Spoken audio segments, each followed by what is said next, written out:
Welcome back to another episode, and on today's episode, I'm going to be talking about, get this, games that I don't like. Yeah, isn't that funny? There's actually some games that I have played over the years that have rubbed me the wrong way and have, I don't know, have either pissed me off or made me annoyed or something like that. But the difference here is that I'm going to share some of these games here, right here, but I actually strangely like them. If that is even possible. I'm actually very nostalgic about these games. These games all have a little story that I definitely remember them for, and I dislike them, but yeah, and looking back, they're actually games that I still own, and I laugh at now. I enjoy having them, so. And I thought I'd share some of these memories with you guys. Okay, let's have a look here. Now, a lot of these games are actually RPGs, because I was a big fan of these back in the day, and still to today. Here is one. This is during the Super Nintendo time, you know, and back then during the Super Nintendo time, you couldn't go wrong with an RPG on the Super Nintendo, could you? You could, if you actually picked up Lagoon. And it's funny, I actually had a guy I knew in high school, and we had a bit of a rivalry going. I don't know what it was. I got the TurboGrafx, and then, you know, he would get the Sega CD and tell me how crappy my TurboGrafx was. We had that kind of relationship. But the funny thing is he had this RPG, and he lent it to me, and he said how fantastic it was. So I was very hyped up for Lagoon.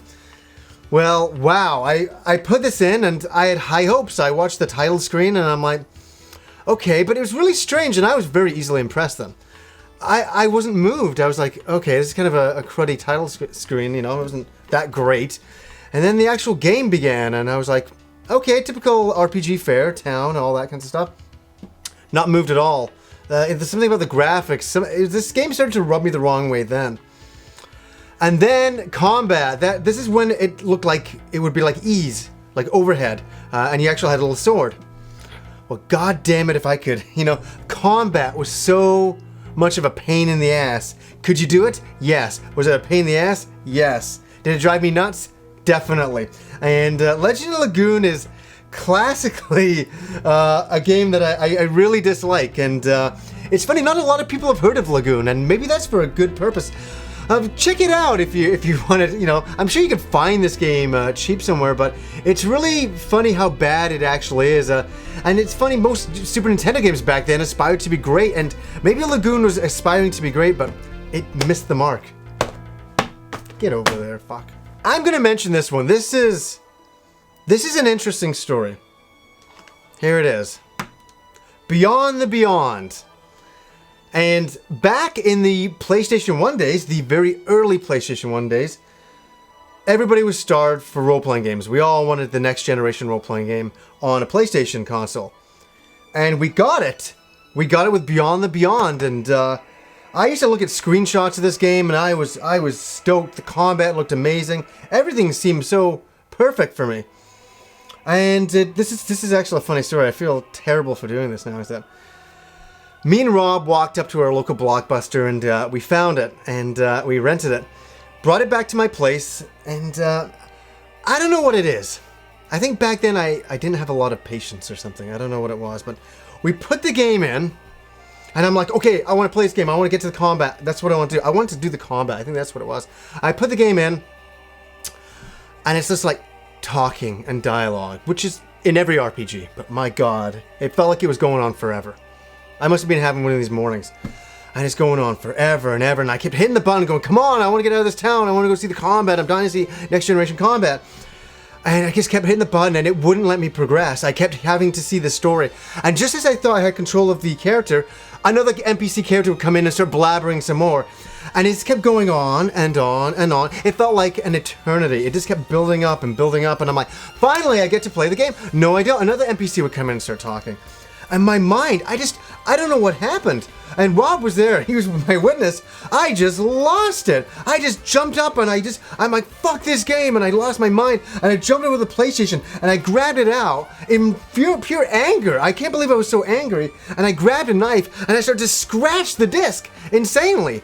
You know, this sounds terrible, doesn't it? I did this, and I put it back in the casing. I said, nobody will ever have to play this freaking game again. Nobody should ever have to endure sitting through an opening like that when they want to play the game. I lost my mind.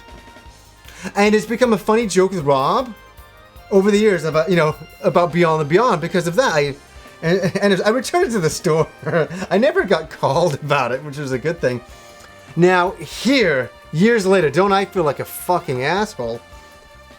I finally, Benzo, a friend of the show, did a review on the game, and I was watching, and I was like, wow, you know, it looks pretty good. And I decided to buy the game. And in a new GameStop episode a while ago, I bought it, and I said how I was going to talk about this game. So a great thing happened. While I was capturing footage for this game, I remembered this long opening and how insane it was, and I could, you know, it felt like it took like half an hour to finally get to the game. And that's the thing that drove me nuts. I didn't wait that long. My patience passed out long before that. In capturing the footage for the game, I started playing the game. And I'm like going through, I'm like, aha, the opening bit from years ago, and how long and boring and crazy and dragged out it was. You know what? It didn't take that long to get through. And I was sat there and I thought, oh my god, I couldn't believe, why did I go so insane about this so many years ago? I actually got to the game, I got outside of the town and I started to play the game, and combat was good, and got into the first dungeon of the game, and that was good, and the music was very catchy. I really liked it. I have to say, my forgiveness to Blockbuster Video and Beyond the Beyond, a game I thought was terrible because I didn't have enough patience. I make amends, and I'll actually say a game that I once disliked greatly is now a game that I think is a very good game. So that's an unusual story. That was a game that I came in to talk crap about and got slapped in the face because Beyond the Beyond is a good game. So there's a weird one with Beyond the Beyond. Yes, I know I have anger management problems. Okay, next up is a game that truly deserves some hate, and that is Double Dungeons on the TurboGrafx. This is probably the 18th time I've talked about this game. I hate it so much that I love talking about it. And years ago, I actually went to San Francisco with my parents. I've mentioned this before. Picked up Double Dungeons, had high hopes for it, brought it home. It's a dungeon crawler, that's all it is. And I was expecting a little bit more. It really, I spent like hours and hours trying to like the game, and I think that's why I hated it, because I forced myself to play it for hours to get my money's worth. It just cost me like $70 back in the day, some outrageous amount, and it actually drove me crazy. And Double Dungeons is my most famous game that I hate, and it's funny, but isn't this interesting? Something's missing here. This is the Japanese version. Where is the American version of the game? Why is it not on the table? Here is something I've wanted to say for a long time. This is a super secret of the show, actually. It's actually here. Let's turn back and look at the shelf here. A lot of people have always commented how this shelf looks like it's, you know, leaning, it's buckling under the weight of all this stuff above it. It's not. There's actually a secret behind here. You won't believe this. This has been here for a long time. If I take out these games here, and I take out, just twist this to the side here. Right here is a little, this is a plastic tube from some old movie poster or something like that. But on top of that, holding up the entire foundations of this shelf and all of the things above it, is Double Dungeons on the TurboGrafx. Its fate is sealed. It is now the pillar to hold up real video games. I've wanted to show you guys that for a long time. I really enjoy that. So that is the secret of Double Dungeons. Now, we have one last game here. I have saved all my hatred for this last game. I actually did the entire episode so I could talk about this game. It's been a long time coming. I know I mentioned it on the All Gen Gamers in one of our early episodes. It just was a story that I told and from my childhood about this one game that I played, and this game is terrible. And the game is none other than the famous Dynamite Ducks. Let's just say that a couple times. Dynamite Ducks. Dynamite Ducks.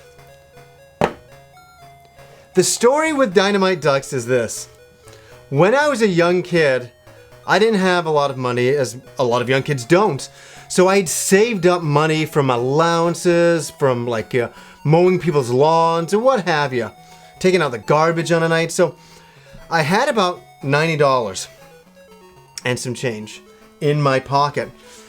And I was with a friend of mine, and we actually did a big thing at the time. We took a bus to the local mall.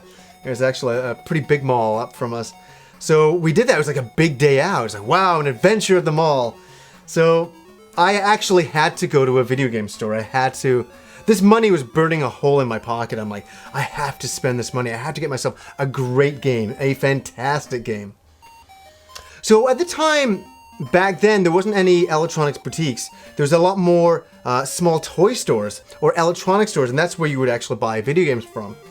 So we walked into this toy store, and they had a small selection of video games, not too many, so I didn't really have a big choice. I saw in the display cabinet Dynamite Ducks, and I looked at it, and it looked kind of cool, and I looked at the back of it, I read about it, and I thought, this might be an okay game.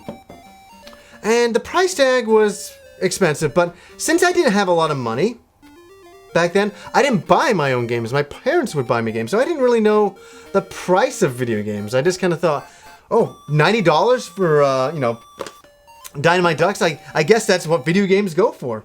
I never really knew how much video games cost back then. So I'm like, I'm gonna get this game. I'm gonna get this game. And I went over to the counter, and I put the game down and slapped, you know, my money down. And my money at that time, to me, a young kid, felt very heavy. It felt like a lot of money. And $90 is still a lot of money. I put it down, and the woman happily grabbed it, I swear to God. She's like, thank God, some idiot, some moron finally bought Dynamite Ducks on the Sega Master System. She must have been laughing all night with her husband. So I take the bus back, get home, I'm on my own. I'm like, great, what a perfect time to play my new video game. I can't wait for all the experiences I'm gonna get from Dynamite Ducks. I can't wait to see the worlds. I can't wait to see, you know, the adventure within this game. You know, that's how a kid's mind works. That's how my mind still works. I put the game into the Master System. I'm so excited.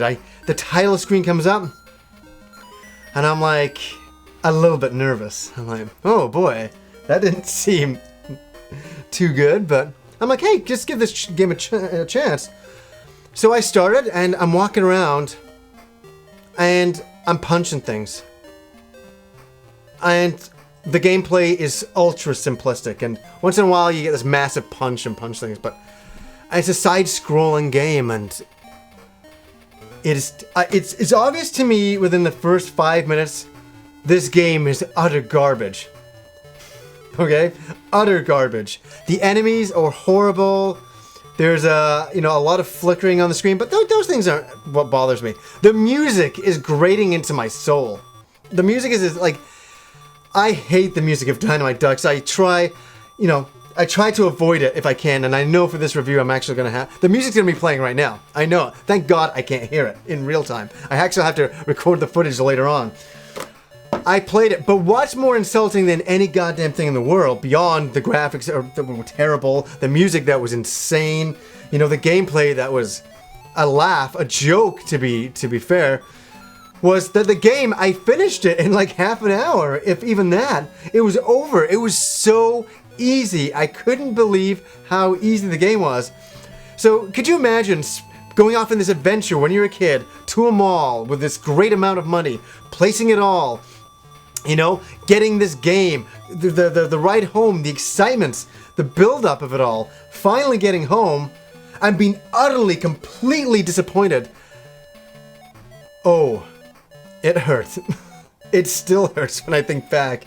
It was an incredible journey with a terrible finish. And Dynamite Ducks has got a place in my history for all time. It is a hell of a memory. It's a hell of a bad memory, but it's a hell of a funny memory. And I hope everybody learns something from this. I hate for a kid out there to go and get their own Dynamite Ducks. But times are different now. There's reviews online. Back then, there was no reviews of Dynamite Ducks. It was you gambled back then when you were in a video game store. Basically, when you walked into a video game store, the games are just hanging up on the shelf. And you looked at the boxes and you made a decision on what game to buy based on the box. It's like Russian roulette. I gambled and I lost. And it's funny though, I really wanted to talk about some of these games today and some of the hilariousness. That it's okay to hate a game. It really is, because that can be a lot of fun as well. And you can have a lot of good memories just by remembering back and, oh my god, remember that terrible music from that game, or oh, remember how horrible those graphics were. It can be a great deal of fun to look back on. So guys, I just wanted to share some of my experiences playing Dynamite Ducks, Double Dungeons, Beyond the Beyond, it's actually not a bad game, and Lagoon.